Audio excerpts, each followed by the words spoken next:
السلام عليكم ورحمة الله وبركاته.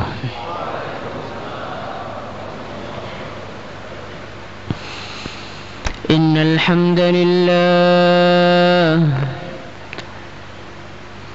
الحمد لله نستعينه ونستغفره ونؤمن به ونتوكل عليه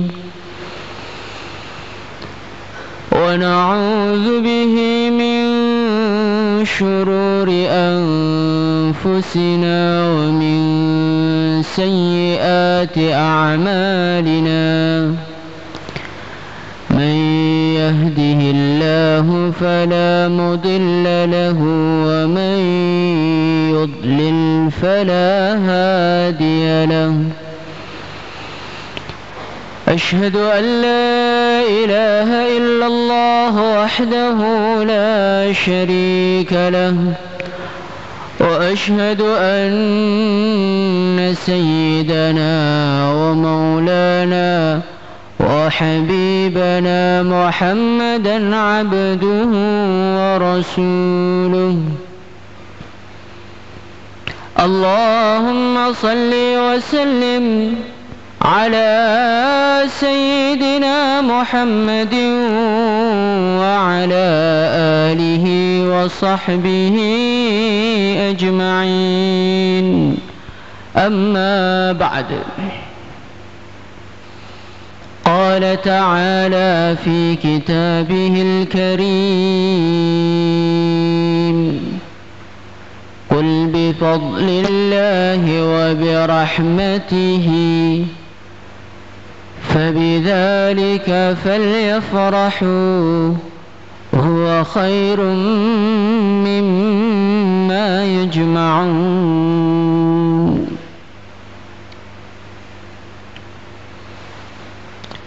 Hadirin yang dimuliakan Allah Subhanahu wa ta'ala, kita ini di dunia ini sudah cukup lama hidup di dunia ini. Selama kita hidup di dunia ini sudah banyak nikmat-nikmat Allah yang kita nikmati. Sudah banyak anugerah-anugerah Allah Subhanahu wa ta'ala yang kita rasakan. Sudah banyak pemberian-pemberian Allah Subhanahu wa ta'ala yang kita miliki di dalam kehidupan kita ini. Allah Subhanahu wa ta'ala telah memberikan kepada kita anugerah yang begitu banyak. Wa in ta'uddu ni'matallahi la tuhsuha.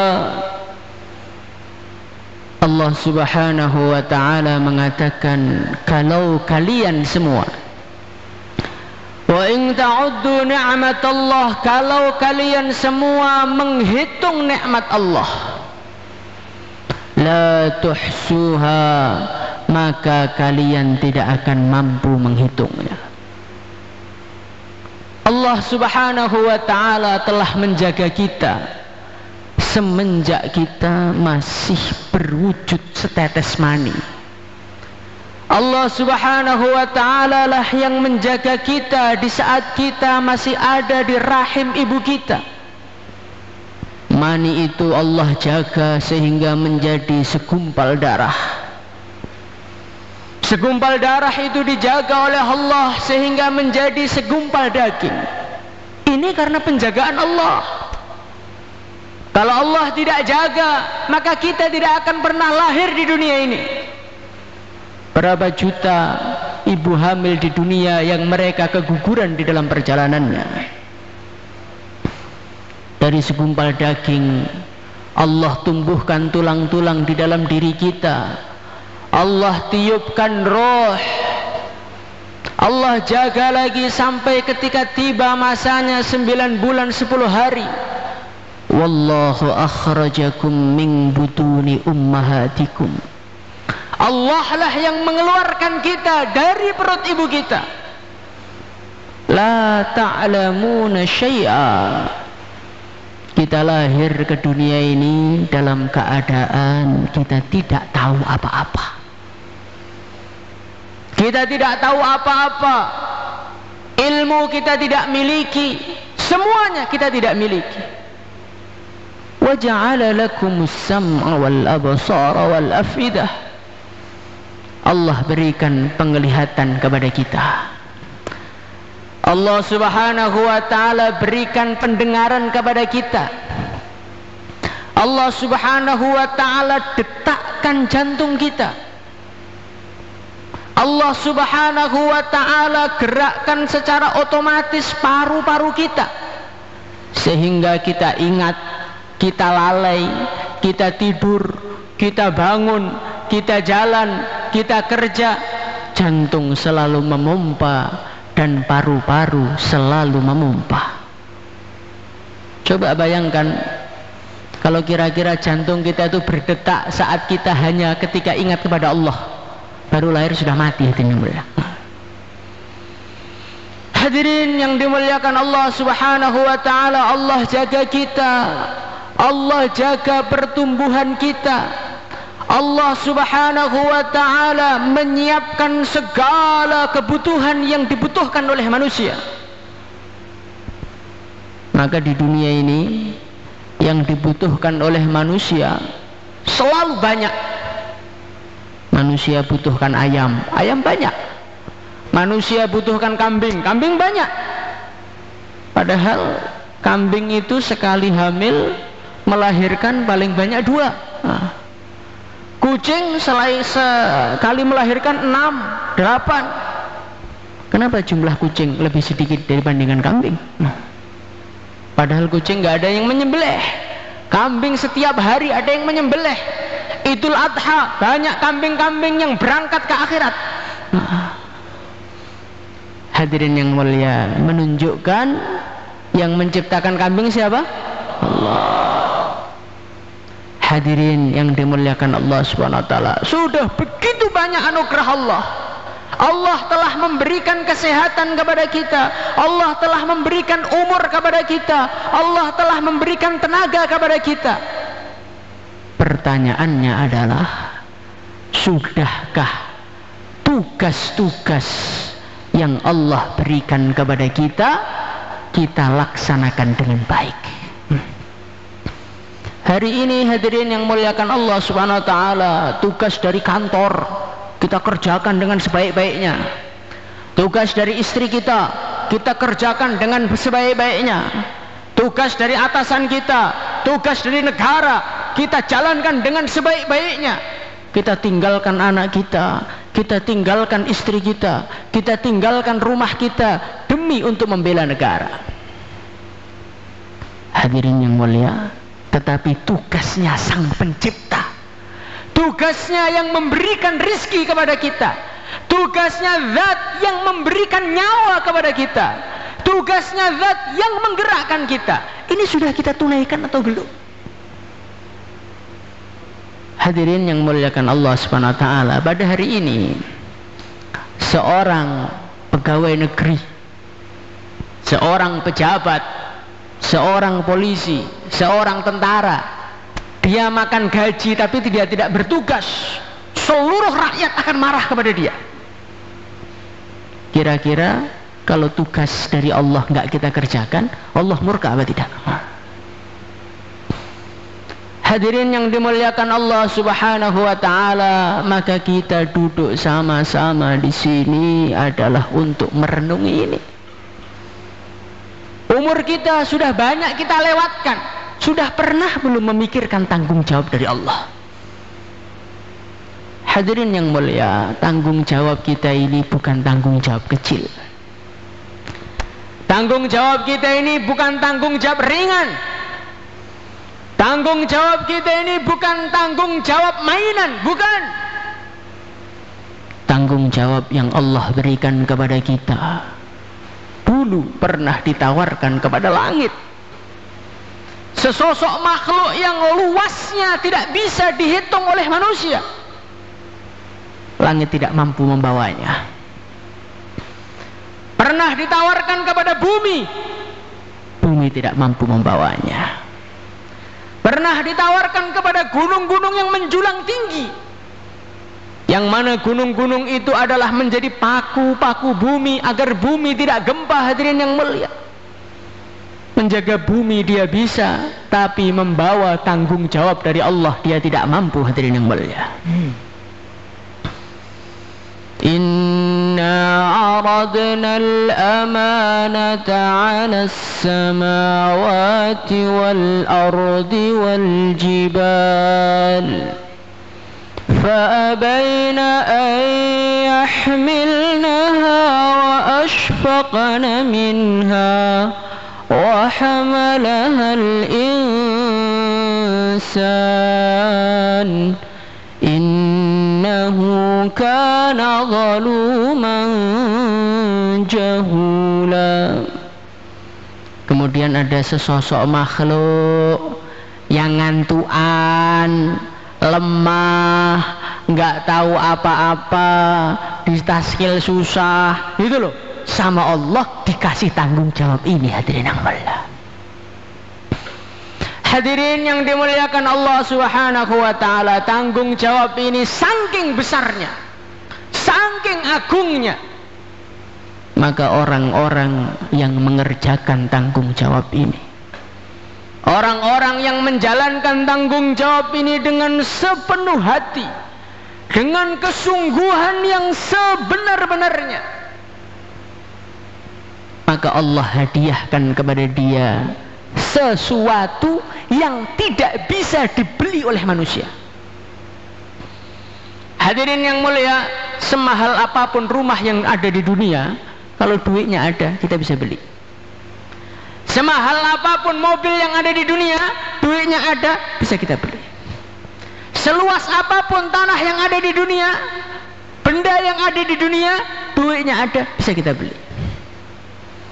Hadirin yang mulia, di dunia ada satu perkara yang nggak bisa dibeli.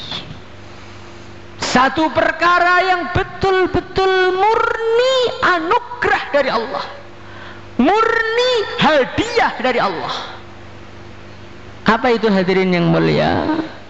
Falanuhyiyannahu hayatan thayyibah.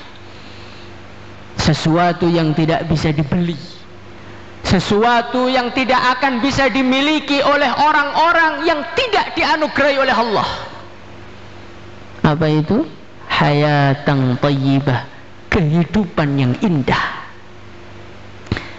Hadirin yang mulia, mobil indah bisa diusahakan, rumah indah bisa diusahakan, istri yang cantik bisa diusahakan, tetapi hidup yang indah kalau Allah tidak beri kepada kita, walaupun kita paling kaya, walaupun istri kita paling cantik di dunia, walaupun tanah kita paling luas, walaupun jabatan kita paling tinggi, walaupun semua manusia menghormati kita, kebahagiaan, ketenangan, ketentraman, kedamaian tidak akan pernah kita rasakan sepanjang hidup kita.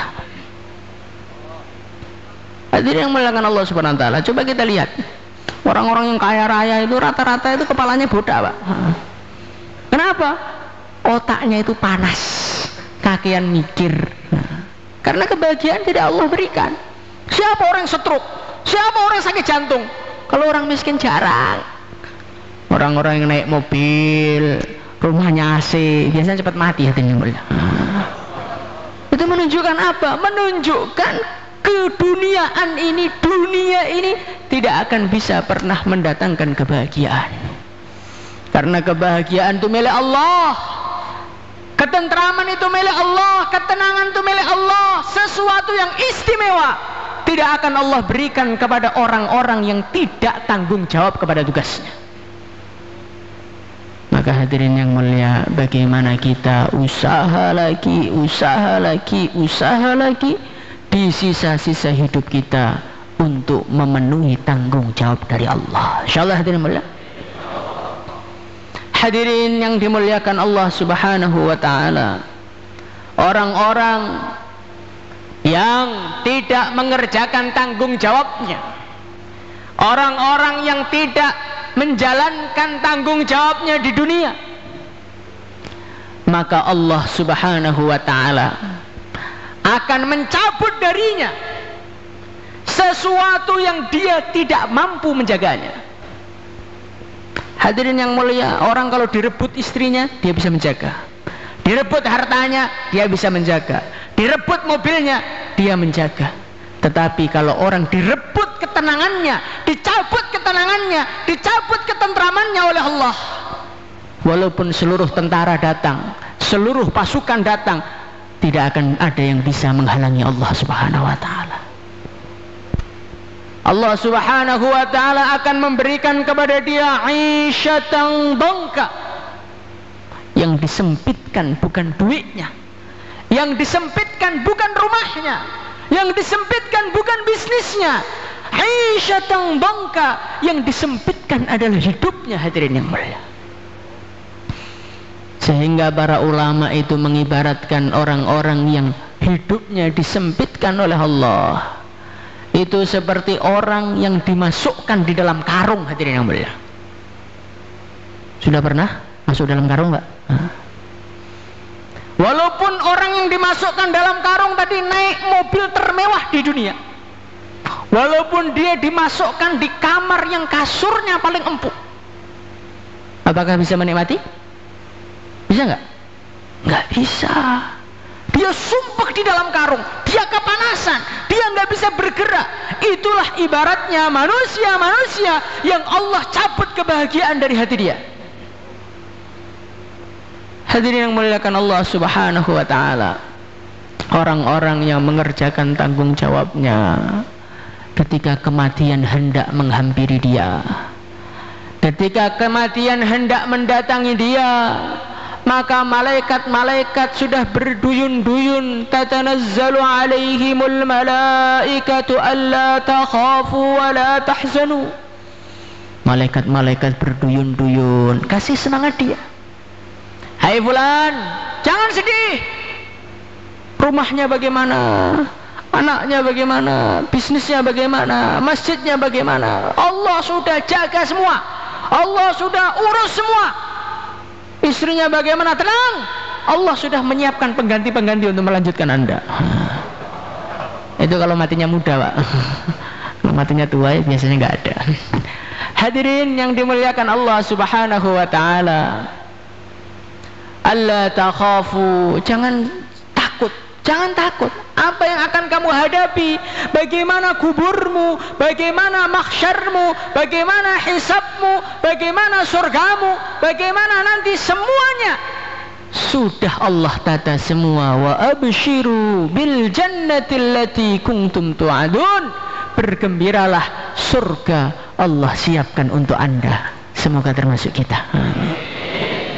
Hadirin yang dimuliakan Allah Subhanahu wa ta'ala, di dalam satu riwayat hadis diceritakan, barang siapa yang dia meninggal dunia dalam keadaan dia menjaga wudunya, maka nanti ketika mati malaikat Jibril yang menjemput nyawanya. Inilah orang-orang yang mengerjakan tugasnya.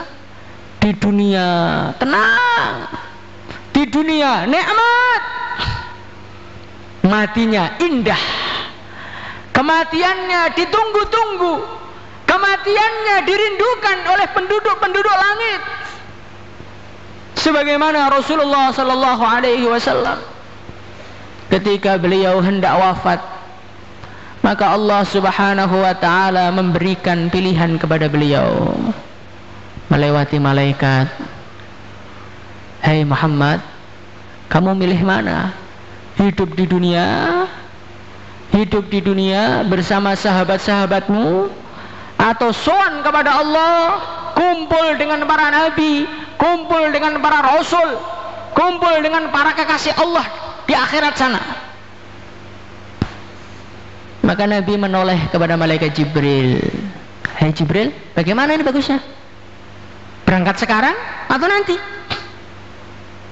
Apa jawaban malaikat Jibril? Ya Rasulullah, Allah telah rindu berjumpa denganmu. Hadirin muliakan Allah Subhanahu wa ta'ala, inilah hidupnya orang yang menjalankan tugasnya dengan sebenar-benarnya. Maka ketika datang masa paripurna, Ketika datang masa pensiunnya tugas di dunia, malaikat-malaikat telah menyambutnya. Tuhan telah rindu untuk berjumpa dengannya. Maka Rasulullah sallallahu alaihi wasallam beliau bersabda, "Man ahabba liqa Allah, ahabballahu liqa'ah, wa man kariha liqa Allah, karihallahu liqa'ah." Barang siapa yang dia cinta, rindu, pengen bertemu dengan Allah, Allah juga rindu bertemu dengan dia. Nah, kita ini rindu sama Allah atau tidak? Siap mati sekarang? Masya Allah, luar biasa hadirin yang mulia. Hadirin yang dimuliakan Allah subhanahu wa ta'ala, sebaliknya manusia yang dia ini tidak mengerjakan tugasnya, yang dia ini tidak menjalankan tanggung jawabnya, maka kematian adalah sesuatu yang paling mengerikan di dalam hidup. Dia seperti seorang penjahat yang dikejar-kejar oleh para aparat. Ketika dia ditangkap, dia berusaha melarikan diri, dia berusaha meronta, dia berusaha menyelamatkan diri, tapi ternyata cengkraman malaikat maut lebih dahsyat daripada tenaga dia. Hadirin yang mulia, hadirin yang muliakan Allah subhanahu wa ta'ala, nanti sesampainya di akhirat, orang-orang yang menjalankan tugasnya, para pelayan-pelayan surga, para malaikat alaihimus salatu wassalam menyambut mereka dan mengatakan, "Salamun alaikum," selamat atas kalian, selamat atas kalian, tibtum, kalian sukses betul, kalian sukses besar, silahkan masuk surga. Udkhulul jannata antum wa azwajukum tuhbarun, silahkan masuk surga bersama dengan istri-istrinya. Kalau jomblo bagaimana? Nanti dicarikan di sana insyaallah. Hadirin yang dimuliakan Allah Subhanahu wa taala, sebaliknya orang-orang yang tidak menjalankan tugasnya, maka dia berteriak-teriak kepada Allah, wa hum yastarihuna fiha, Rabbana akhrijna na'mal salihah ghairal ladzi kunna na'mal. Mereka teriak-teriak kepada Allah, ya Allah, ya Allah, ya Allah, kembalikan kami ke dunia ya Allah, pengen khurut lagi ya Allah, pengen 4 bulan ya Allah, kapok saya, malam markas di Taskel nggak berdiri, kapok saya, pengen khurut pokoknya, pengen dakwah, pengen sholat, pengen puasa, pengen zikir, pengen kenal kepada Engkau, pengen iman kepada Engkau. Hadirin yang mulia, semua teriakan-teriakan itu hanya dijawab dengan satu kata, awalam nu'ammirkum ma yatadzakkaru fihi man tadzakkar. Hei ahli neraka, bukankah kalian semua dulu sudah aku beri umur, yang mana umur itu sudah cukup untuk berpikir? Ente sudah saya kasih umur 60 tahun, swidak tahun urip ning donya, 70 tahun urip ning donya, monggo apa? Golek duit tok. Kira-kira ngeten iki, Pak.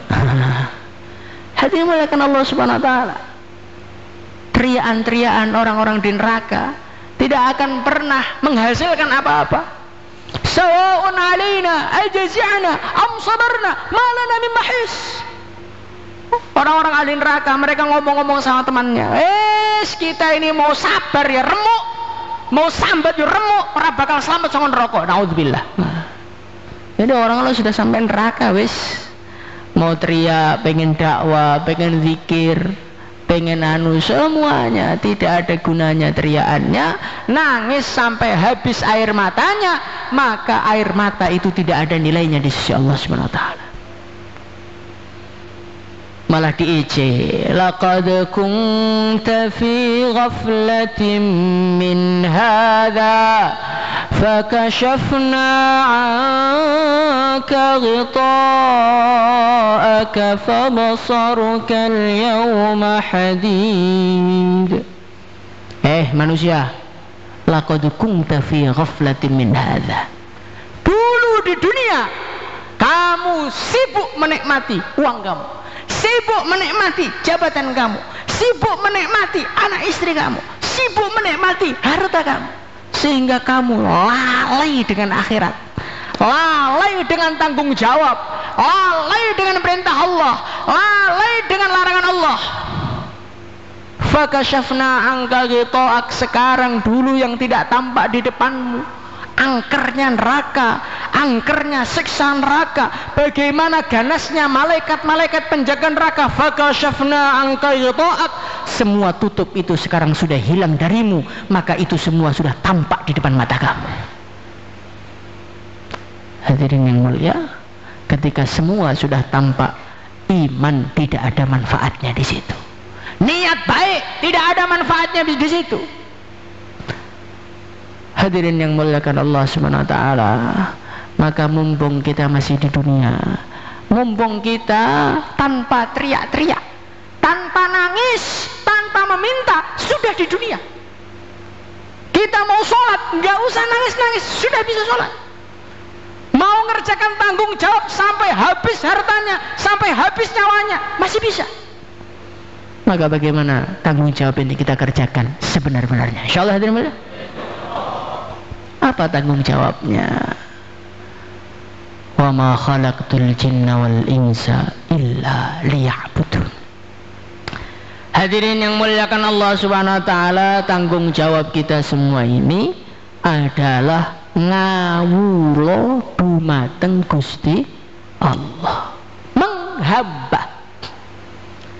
Menghamba itu apa tuh menghamba? Menghamba itu imtitsalu kulli awamirillah wajtinabu kulli nawahi ma'a ghayatil khudu'i wat tadzallul.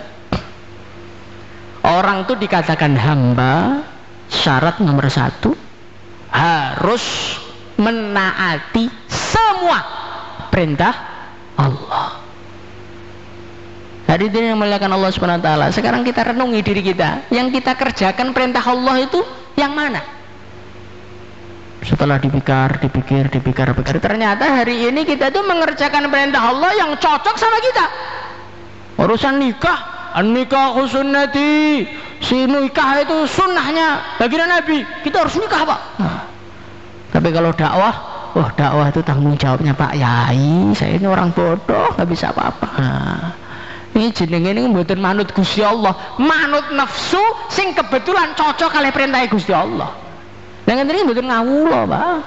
Ngawula teng mateng Gusti Allah itu adalah mengerjakan sesuatu alasannya ini perintah Allah. Insyaallah hadirin mulia.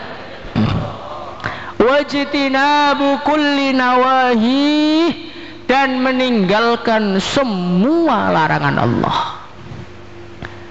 Ma'a ghayatil khudu'i wat tadzallul, disertai dengan merendahkan diri, disertai dengan rasa hina di hadapan Allah, disertai dengan rasa saya adalah hamba, saya nggak punya apa-apa, jabatan juga nggak punya, kekuasaan juga nggak punya, kepintaran juga nggak punya, semua milik siapa? Allah. Itulah namanya hamba.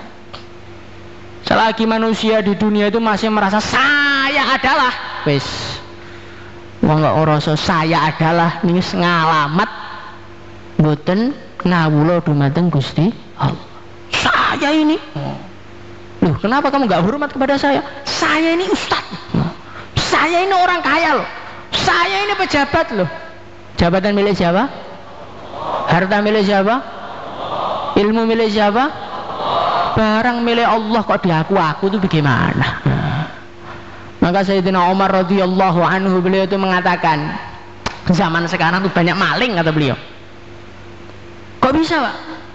Nah iya tuh, semua milik Allah kok diaku, ini milik saya, ini milik saya, ini milik saya, ini harta saya, ini rumah saya, ini istri saya, ini anak saya. Milik Allah kok diaku-aku, maling ini hadirin mulia. Seharusnya dipotong tangannya semua nih, Masya Allah. Maka hadirin yang mulia, kita hidup ini belajar menghamba kepada Allah. Insyaallah hadirin mulia. Orang tuh kalau sudah merasa hamba, merasa hina, merasa nggak punya apa-apa, maka otomatis dia itu akan mudah taat kepada Allah. Otomatis dia ini akan mudah meninggalkan larangan-larangan Allah. Otomatis dia ini akan mudah berakhlak kepada manusia. Sing dadekne tiyang niku angel berakhlak yang baik, sayang kepada orang iman itu kenapa? Karena merasa punya. Anda itu bawahan saya, Anda itu dakwah itu baru kemarin, saya ini dakwah sudah lama, maka Anda harus hormat kepada saya. Niki Pak, ngeten niki sing dadekne tiyang mlebu neraka ngeten niki. Rumangsa wis suwi dakwahe, rumangsa wis suwi ngajine, rumangsa wis suwi berjuange, rumangsa wis akeh korbane. Ketika orang sudah merasa padahal semua milik Allah, saat itulah hancurlah di hatinya. Maka kita ini belajar dados kawula, insyaallah nggih.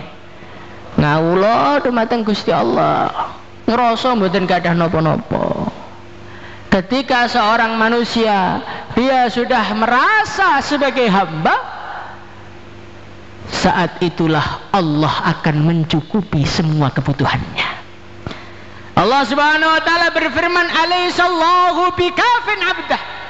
Allah pasti akan mencukupi kebutuhan hambanya. Sinten sing ngaku kawulane Gusti Allah, duweke, omahe, bojone, putrane, bisnise, dakwahe, semuanya dicukupi oleh Allah. Kita lihat kehidupan orang-orang soleh terdahulu, bagaimana urusannya dimudahkan oleh Allah, perjuangannya dimudahkan oleh Allah, urusan anaknya, urusan istrinya, urusan bisnisnya selesai semua tanpa bantuan manusia, karena dicukupi oleh Allah. Hadirin yang dimuliakan Allah Subhanahu wa taala, derajat tertinggi, status tertinggi yang Allah berikan kepada manusia, apa itu statusnya? Hamba. Allah Subhanahu wa taala ketika bercerita mengenai perjalanan baginda Nabi dari Masjidil Haram ila Masjidil Aqsa,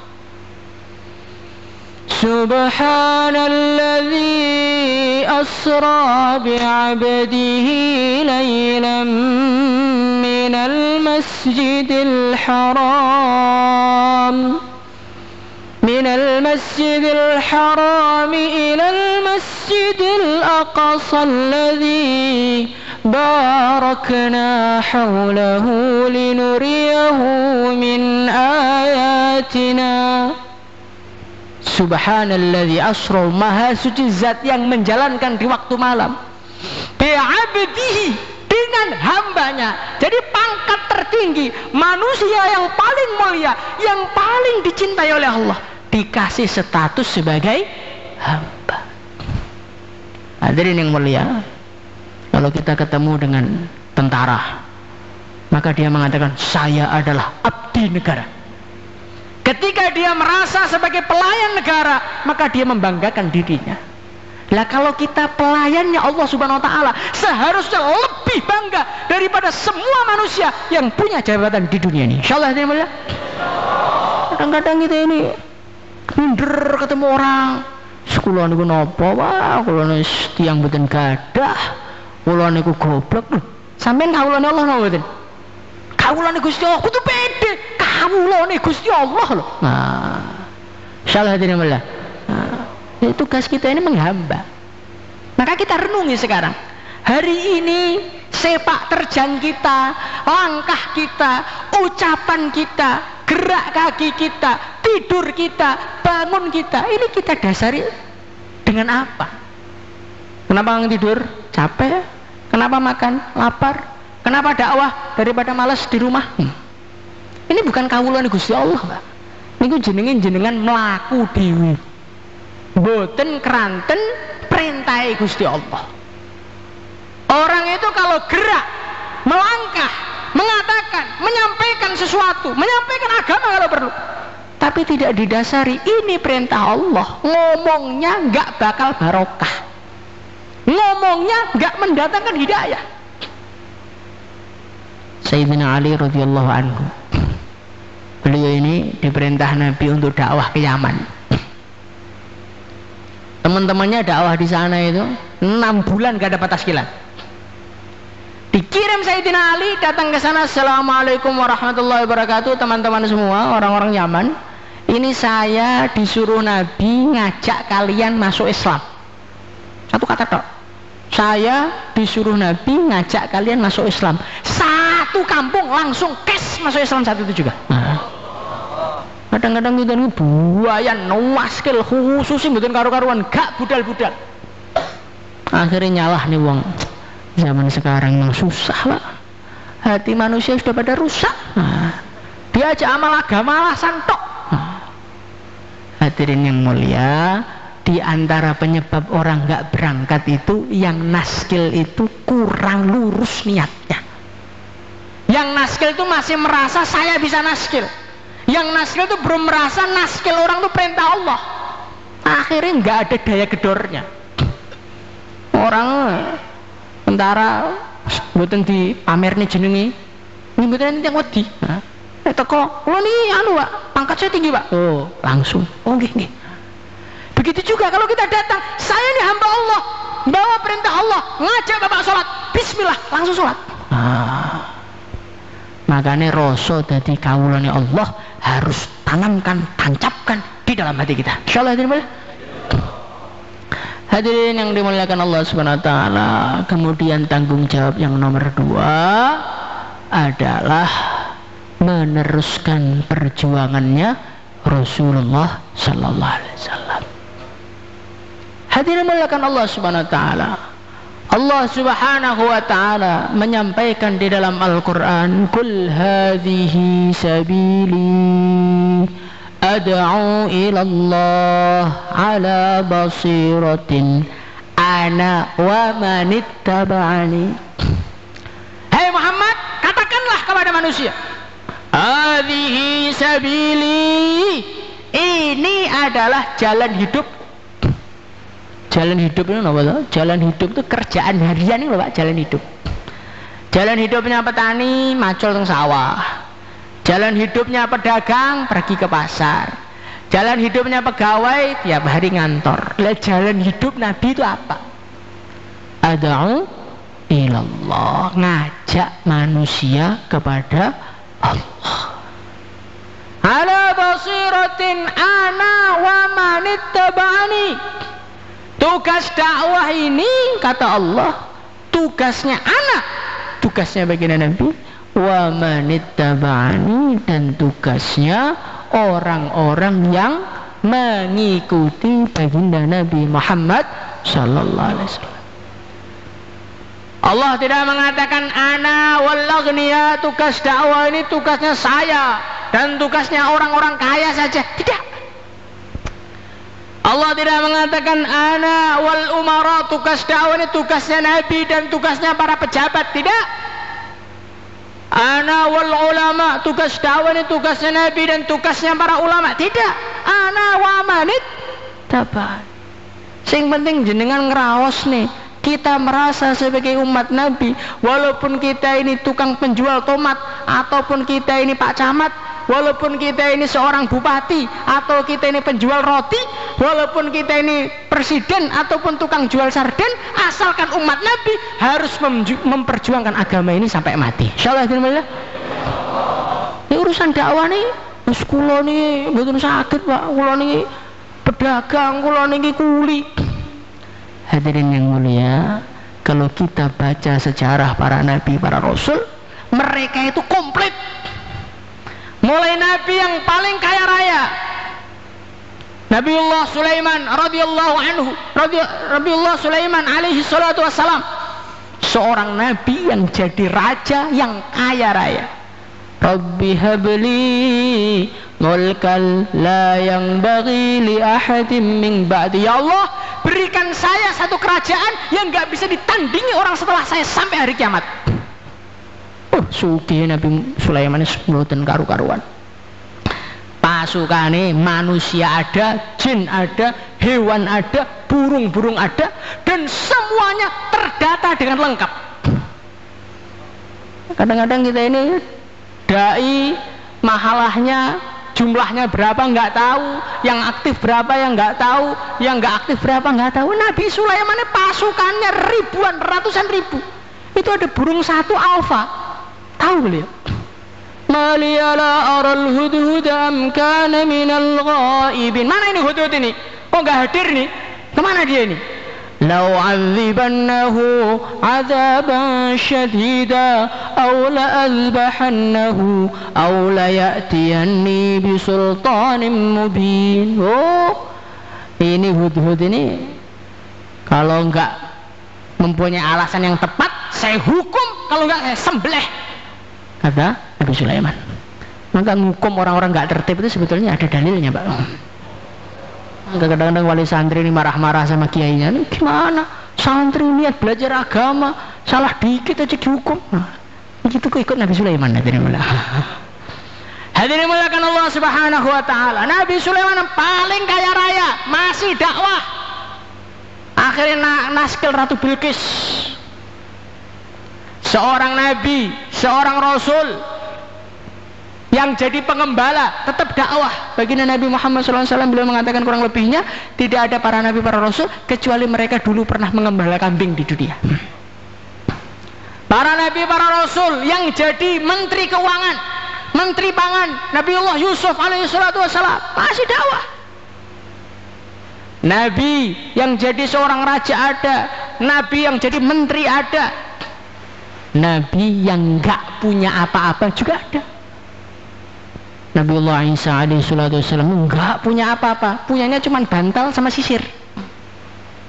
Ketika beliau jalan melihat orang sisiran pakai tangan, pakai jari-jarinya, oh sisir nggak penting, buang. Kemudian beliau lihat orang tidur di atas batu, bantalan batu nggak penting ya, bantal nggak penting, buang sekalian. Akhirnya Nabi Isa ini mungkin gadah nopo-nopo tentunya dakwah, betul? Dakwah. Nabi yang nggak punya apa-apa dakwah. Nabi yang jadi raja juga dakwah, jadi menteri juga dakwah. Nabi jadi jenderal pimpinan pasukan juga ada. Nabiullah Daud alaihissalatu wassalam, Nabi berjuang garis depan, panglima, dia dakwah. Kulo sibuk urusannya kathah perang kali musuh, ngapa saged dakwah? Loh, justru itu dijadikan alasan untuk dakwah, tidak mulai. Nah kita napa, Pak? Mboten sampai mboten gadah napa-napa nggih mboten, raja nggih mboten, jane pengangguran, taske langel melok sinten gitu nih. Monggo kaya sedanten ingkang kula mulyakaken, kita ini sebagai umat Nabi, siapapun kita, apapun profesi kita, jangan pernah kita jadikan alasan untuk tidak berjuang. Insyaallah hadirin mulia. Hadirin yang muliakan Allah Subhanahu wa taala, tetapi berjuang itu ada tertibnya. Maka Nabiullah Musa alaihi salatu wassalam ketika beliau diperintahkan Allah Subhanahu wa taala untuk berdakwah, maka Nabi Musa ini diberi pesan-pesan oleh Allah, pesan bekal-bekalnya dai. Karena orang tuh kalau nggur dakwah tok, modal ngomong tok, mungkin malah nabrai nopo-nopo mboten dugekne kesainan. Hadirin yang muliakan Allah Subhanahu wa taala, apa pesannya Allah kepada Nabi Musa? Di antara pesannya Allah kepada Nabi Musa yang pertama kali, faqula lahu qawlan layyina la'allahu yatadhakkaru aw yahsha. Hei Musa, nanti kalau kamu datang kepada Fir'aun, ngomong yang lembut. Coba Pak, ini kita renung. Ngomong yang lembut, ngomong yang sopan, ngomong yang lembut, kata-kata yang indah. Inilah ciri khas dakwah ini, Pak. Ciri khas dakwah ini, ud'u ila sabili rabbika bil hikmah. Dakwah dengan hikmah, dengan kelembutan, dengan sopan santun, dengan akhlak, saling menghormati, saling husnudzon, saling membalas kebaikan. Inilah namanya berjuangnya Rasulullah Sallallahu Alaihi Wasallam. Maka kita ini belajar dakwah dengan kelembutan. Insyaallah dan mulia. Karena kita ini tidak sebaik Nabi Musa sadoh pol, dan insya Allah tidak seburuk Fir'aun. Yang kita taskil tidak seburuk Fir'aun, yang ngajak tidak sebaik Nabi Musa. Kok kasar? Alasannya nopo?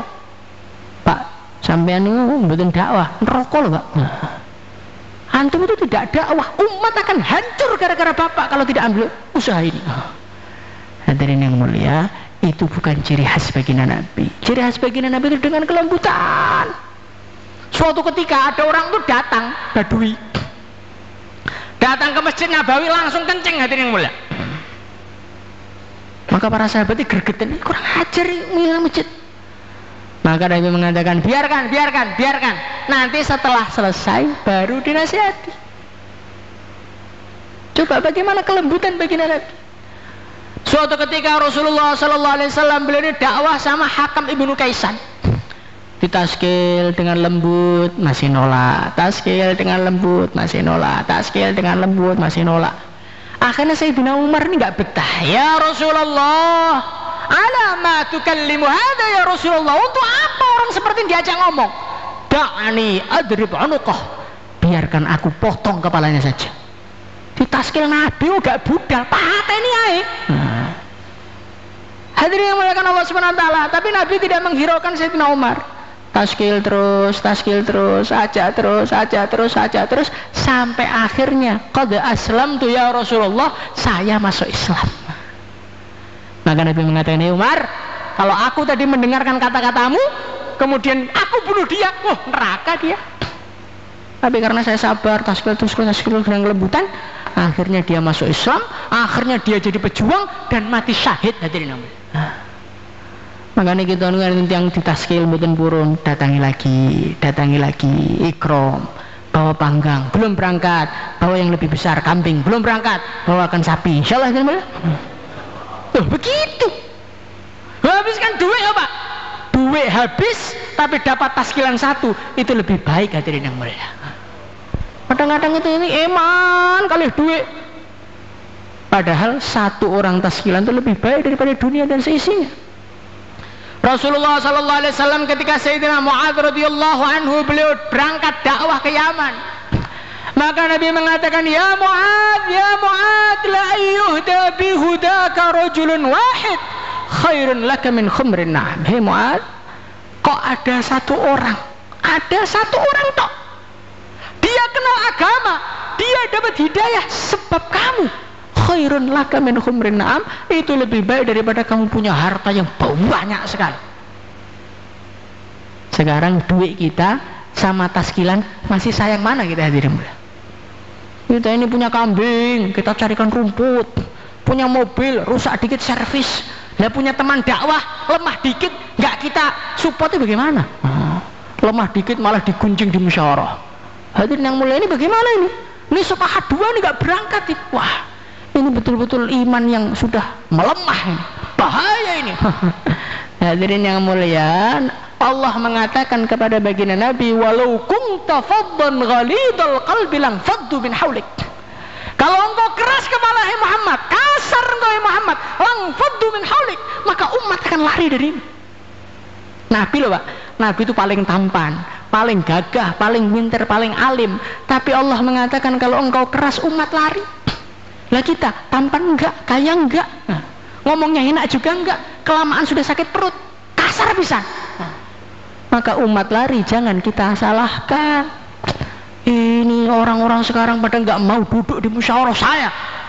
Ini betul-betul enggak tertib, rusak. Loh, sehingga guru-guru sinten. Loh, kita kasar kepada umat, kita hina umat, kita rendahkan umat, akhirnya umat lari. Ya itulah adalah suatu keniscayaan hadirin yang mulia. Maka dakwah itu yang lembut, sopan, husnudzon. Insyaallah hadirin mulia. Dakwah itu harus husnudzon, jangan suudzon hadirin mulia.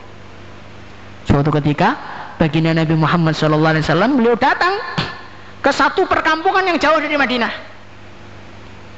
Maka mendengar Nabi datang, sahabat semua datang semua. Yang sekitar situ datang semua. Kecuali satu orang. Kalau nggak salah namanya Malik. Maka teman-temannya tanya, Malik mana ini? Nabi datang kok nggak datang? Malik segitu, munafikin dia itu. Munafikin mana mau datang ketika Nabi datang. Maka Nabi marah betul. Fulan, Malik itu iman sama Allah nggak? Iman sama Rasulullah nggak? Salat nggak dia? Iya ya Rasulullah, iya. Jangan kau mengatakan munafik seperti itu kepada teman kamu. Ini pelajaran dalam hidup kita. Kadang-kadang kita bikin pertemuan, halaqah sana belum bisa datang, mahalah sana belum bisa datang, kita datangi mereka. jangan kita gunjing. Halakoh, semangat-semangat tai ayam apa itu? Oh, ini bukan dakwah Nabi. Dakwah Nabi itu semakin hari memperbanyak manusia. Itulah dakwahnya Nabi. Semakin hari orang semakin senang, semakin cinta, semakin banyak. Itulah dakwah Nabi. Dakwah Nabi kok ngaku dakwah Nabi kok tambah hari, tambah lari, tambah lari, tambah lari, tambah merosot. Wah, ini mesti ada yang salah dalam dakwahnya. Mungkin akhlaknya kurang baik, tidak mulia. Sudah menjadi peraturan manusia, al-insan abdul ihsan. Manusia itu hambanya kebaikan. Orang tuh kalau sudah kita ikram, mesti mau bareng-bareng sama kita. Kok orang tuh nggak mau, berarti bukan dia yang salah, kita kurang ikramnya. Insyaallah ini boleh. Loh Pak, sudah banyak loh Pak saya ngikram. Apa? Nasi pecel 1 bungkus. Oh, berarti kita ini terlalu pelit tadi namanya. Maka kita keluarkan harta kita keluarkan akhlak-akhlak yang bagus kita, sehingga umat itu tambah hari, tambah bareng-bareng memperjuangkan agama. Insyaallah hadirin mulia. Hadirin yang mulia, kemudian kunci yang kedua, pesan Allah kepada Nabi Musa, wastana'tuka li nafsi. Hai Musa, kamu itu saya pilih untuk saya. Kamu itu saya ciptakan, saya pilih, saya jadikan nabi, saya suruh dakwah ini bukan untuk anak, bukan untuk istri, bukan untuk kawan, bukan untuk manusia, untuk saya. Maka kalau kamu dakwah, kalau kamu sholat, kalau kamu puasa, ikhlaslah murni untuk saya, jangan untuk selain saya. Maka hadirin yang mulia, dalam perjuangan dakwah ini kita usaha ikhlas karena Allah. Insyaallah hadirin mulia. Jangan ingin mencari teman, jangan ingin mencari kehormatan, jangan ingin mencari kepopuleran, ingin mencari ridha Allah tok wis. Jangan cari yang lain. Hadirin yang mulia, kalau ridha Allah itu sudah kita dapatkan, semua dapat. Kalau ridha Allah tidak kita dapatkan, maka semuanya tidak dapat. Man wajadallah wajada kulla syai' wa man faqadallah faqada kulla syai'. Siapa yang mendapatkan Allah, dia akan mendapatkan segalanya. Siapa kehilangan Allah, dia akan kehilangan segalanya. Maka kita lihat kekuasaan di dunia menghilang, kekayaan di dunia menghilang semua. Karena apa? Tidak ikhlas karena Allah. Maka kita ini kalau ingin berjuang, perjuangannya sukses, berkembang, barokah, dicintai baginda Nabi, maka kita ikhlas karena Allah. Insyaallah hadirin mulia. Dan perjuangan baginda Nabi Muhammad SAW ini bukan sekedar ngomong, setelah ngomong diajak berangkat. Itulah ciri khasnya kerja Nabi. Infiru khifafan wa thiqala, berangkat toh. Itulah ciri khas kerja Nabi. Nabi bukan duduk berbicara terus, nggak ada gerak, nggak ada praktek, nggak. Setelah bicara ada gerakan, sebarkan agama seluruh alam. Insyaallah hadirin mulia. Maka yang niat belajar memperbaiki tanggung jawabnya sungguh-sungguh lagi dalam memperjuangkan agama, silahkan daftarkan nama 4 bulan. Mari Pak, silakan insyaallah yang niat untuk 4 bulan negeri jauh, India, Bangladesh ataupun dalam negeri, silakan berdiri dan bergerak ke depan. Silakan. Mari jamaah sekalian. Monggo Pak, monggo Pak. Masyaallah. Mari berdiri dan bergerak ke depan. Mari silahkan, kita niat berjuang. Masyaallah. Tanggung jawab kita ini besar Pak, perlu latihan. Nah, perlu latihan. Kita ini mau jadi pendekar, perlu latihan. Mau jadi pedagang, perlu latihan. Mau jadi supir, perlu latihan. Mau jadi dai ya, perlu latihan. Monggo Pak, monggo. Mari Pak, silakan belajar menjadi hamba Allah, belajar menjadi umat Nabi. Silakan dalam suasana perjuangan, di medan perjuangan. Monggo. Mari Pak, silakan berdiri, langsung ke konter masing-masing. Negeri jauh. Alhamdulillah ini masjid-masjid sudah mulai dibuka lagi oleh Allah. Kemarin ditutup itu biar kita risau sedikit, dibuka gak gelem ngisi, tutup aja toh. Nah sekarang dibuka lagi, mau ngisi apa enggak? Ini kalau nggak mau ngisi lagi, Allah hukum lagi, naudzubillah ini Pak. Monggo. Mari Pak, silakan. 4 bulan negeri jauh. Negeri jauh 4 bulan, dalam negeri jalan kaki. India, Bangladesh. Masya Allah. Untuk luar negeri berangkatnya dimusyawarahkan, tapi sekarang waktunya untuk persiapan. Sedangkan untuk dalam negeri sudah banyak rute-rute yang menunggu kedatangan kita. Mari jemaah sekalian, mari. Masya Allah. Termasuk Mas Turat, kita ini jangan terlalu merisaukan keadaan, hadirin yang mulia. Kalau kita sudah niat berangkat ikut perintah Allah, nanti pertolongan Allah akan datang. Kayak Sayyidina Hudzaifah ketika perang Ahzab, perang Khandaq, maka Nabi mengatakan, siapa di antara kalian yang siap untuk jadi mata-mata di daerahnya orang kafir? Itu musim dingin, kelaparan. Maka sahabat itu nunduk semua, nggak berani ngangkat karena ini takaznya berat ini. Akhirnya Nabi mengatakan, Hudzaifah, berangkat kamu, bismillah. Sayyidina Hudzaifah mengatakan, ketika aku mulai berangkat, maka rasa dingin hilang sirna seketika dari saya. Makanya kita nih gak ada duit, urusan ruwet, bismillah. Makanya kita nih ngamal nih perintah Gusti Allah, kabeh digampang nih kali Gusti Allah. Insyaallah dirmullah. Monggo. Mari Pak, termasuk 10 hari insyaallah. Beberapa teman peningkatan pengorbanan 10 hari setiap bulan, silakan berdiri dan bergerak ke depan. Mari. 10 hari atau berapa hari saja silakan. Dari luar daerah yang sedang berkunjung ke Tembol, silakan ditambah kebaikannya dengan keluar di jalan Allah walaupun 3 hari. Berapa hari saja diterima. Silakan Pak. Termasuk Mas Turat jemaah sekalian. Monggo Mas Turat. Nih. Jamaah Mas Turat yang akan berangkat ke Bali, silakan berdiri. Jamaah Mas Turat yang akan berangkat ke Ponorogo, beberapa jamaah yang sudah disiapkan dari Alako, silakan berdiri, daftar di tim taskil. Mari silakan. Mari Pak. Insyaallah semuanya ada di mulia. Hadirin mulakan Allah Subhanahu wa taala. Sebelum tinggalkan tempat, muzakarah 22, 33, janjian dakwahnya kapan? Jangan sampai kita meninggalkan tempat ini dalam keadaan belum menentukan waktu untuk berjuang. Karena apa hadirin yang mulia? Kita nggak tahu umur kita masih berapa hari di dunia. Di dalam satu hadis dikatakan, kurang lebihnya, man mata walam yaghzu walam yuhaddits nafsahu fil jihad mata mitatan jahiliyah. Barang siapa yang dia mati dan dia tidak berjuang di jalan Allah, atau tidak pernah niat di hati untuk berjuang, maka matinya seperti matinya orang jahiliyah. Maka kita ini kok datang tok, jangan, kita harus niat untuk memperjuangkan. Muzakarah dulu, janjian berangkatnya kapan. Insyaallah. Assalamualaikum warahmatullahi wabarakatuh. Mari jemaah sekalian, jangan bubar dulu. Sekarang apa tadi yang didengarkan sekarang didakwakan kepada kiri kanannya, supaya lebih paham, supaya lebih berkesan. Coba tadi apa yang didengarkan, latihan sekarang didakwahkan kepada teman kiri kanannya, kemudian janjian kapan niat berangkat untuk berjuang. Mari sekalian. Kemudian selanjutnya jamaah yang akan berangkat 10 hari dari zone, dari Alaqah mana saja, silakan sekarang supaya bergerak ke depan, ya, untuk muzakarah dan bayan hidayat. Silakan Pak. Baik rutenya di halaqahnya masing-masing ataupun rutenya ke halaqah yang jauh, ke tempat yang jauh, yang niat 10 hari takazah meningkatkan pengorbanan 10 hari, silakan berdiri dan bergerak ke depan, silakan. Jamaah 10 hari. Yang lain semua supaya dalam istimai amal selepas ini nanti bergabung di halaqah jeda masing-masing. Sekali lagi jamaah 10 hari silakan berdiri dan bergerak ke depan.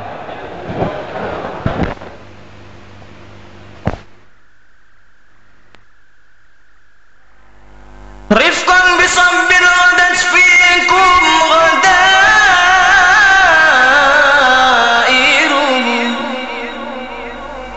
mashmul